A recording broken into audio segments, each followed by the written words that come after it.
Olha só você aí de novo, em um lugar bem estranho como da última vez. O que estou fazendo aqui? Isso não importa. Mas, já que você está aqui, vou te levar para fazer um tour.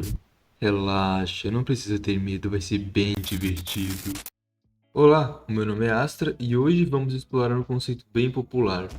Lugares assombrados, que acabam ficando com essa fama por serem supostamente assombrados por espíritos ou qualquer outro tipo de entidade. Esse conceito é bastante explorado em histórias, principalmente de casas assombradas, que teria se tornado amaldiçoada depois que algum crime ou algo terrível aconteceu. Já virou até clichê. Nesse vídeo eu vou falar um pouco sobre esses locais. Claro que não podemos deixar de lado a famosa mansão Winchester. A responsável pela construção foi Sarah Winchester, que depois que seu marido William Worth Winchester morreu, herdou uma fortuna, já que seu marido era dono da Winchester Arms, e os seus rifles foram muito utilizados no oeste dos Estados Unidos. Logo após a sua morte, Sarah teria contratado uma médium para canalizar o espírito de seu marido, que supostamente teria dito a ela que se mudasse para o oeste e construísse uma casa para ela e para os espíritos de quem havia sido morto pelos rifles Winchester. Uma coisa curiosa é que Sarah simplesmente foi construindo, sem ter planejamento algum de como seria a mansão. Por isso existem portas que não dão a lugar algum e escadas sem saída.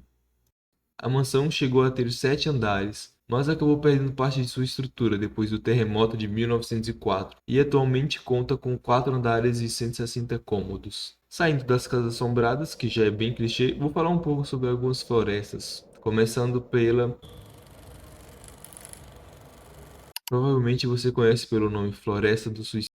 Localizada na base noroeste do Monte Fuji, é um local muito popular no Japão para as pessoas tirarem a própria vida, por causa da densidade das árvores que bloqueia a luz e os ventos, e também por conta da ausência de vida selvagem. A floresta acaba sendo um lugar bem silencioso, deixando tudo ainda mais sombrio. Deve ser um lugar com energia bem pesada. Existem diversas lendas sobre a floresta. Uma diz que a floresta estaria cheia de yurei, que no folclore japonês seria algo como os fantasmas que temos no ocidente. Os yurei seriam os espíritos dos que morreram lá, que continuam vagando, assombrando a floresta. Além dos yurei, temos lendas sobre outras criaturas sobrenaturais, como yokai e tengu. Yokai é um termo usado para se referir a diversas criaturas sobrenaturais, que geralmente possuem poderes, sendo assim não costuma ser bom para um ser humano dar de cara com um yokai. Tengu, sendo um yokai, seriam criaturas trapaceiras que gostam de causar desordem, amedrontando pessoas em forma de fantasmas ou jogando pedras em casas. Com o passar do tempo, as lendas foram mudando e os Tengus passaram de criaturas malignas para protetores. Atuariam como guardiões das florestas, se irritando apenas se as pessoas apresentassem perigo para a natureza. Também existe um mito que envolve a suposta interferência magnética, que faz com que as bússolas se descontrolem dentro da floresta, e é frequentemente romantizado como um fenômeno paranormal, onde os espíritos dos falecidos desorientam os visitantes para que não consigam sair da floresta.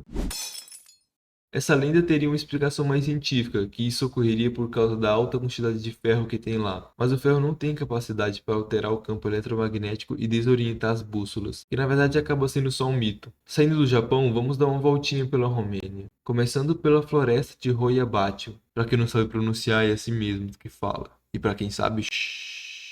Também conhecida como o Triângulo das Bermudas da Transilvânia. O nome da floresta vem de uma lenda contando que um dia um pastor desapareceu enquanto procurava pelas suas ovelhas dentro da floresta há mais de um século. Mesmo com o esforço dos moradores, não foi encontrado qualquer vestígio do pastor ou das ovelhas, e depois batizaram a floresta em sua homenagem. Hoya é um termo usado para nomear a floresta, e Bátio poderia ser traduzido como pastor. Uma tradução livre poderia significar algo como Floresta do Pastor.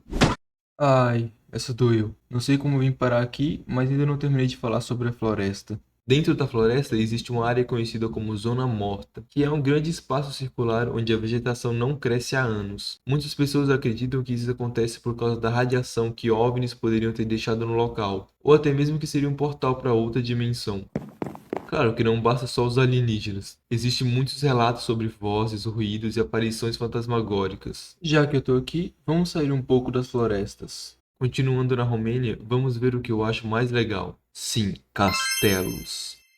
um dos castelos mais famosos do mundo, o Castelo de Bran, conhecido mundialmente como Castelo do Drácula. O mito sobre os vampiros foi criado no leste da Europa e ficou conhecido mundialmente graças ao escritor Bram Stoker, com seu livro Drácula, que foi publicado em 1897. Algo bem interessante que talvez vocês não saibam é que o personagem Drácula foi inspirado em uma pessoa real, Vlad Dracula, ou Vlad o Empalador.